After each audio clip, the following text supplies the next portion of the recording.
ఎక్కడికి వెళ్తావు? పరలోకం వెళ్తావు. నువ్వు వెళ్తావు గ్యారంటీ ఉందా?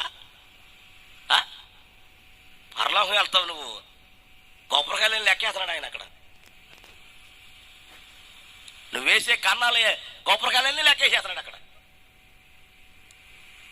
ఏది మారలేదు నువ్వు. ఆ పైగా పెద్ద భక్తుడు లేక పెద్ద భక్తుడు రాలాగా ఎగేసుకుంటూ వెళ్ళిపోద్ది. ఎక్కడికి చేయలే కాదు, చర్చికి అంతమాన సేనే నీకు. దేవుని స్తోత్రం చెప్పండి గట్టిగా.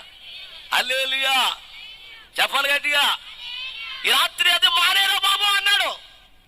అప్పుడు ఆయన అంటాడు, దేవా యేసయ్యా నేను బాల్యము నుండే ఇవన్నీ నేను అనుసరించుటూనే ఉన్నాను అన్నాడు చెప్పాడు. మరలా అంటాడు యేసయ్య అంటాడు,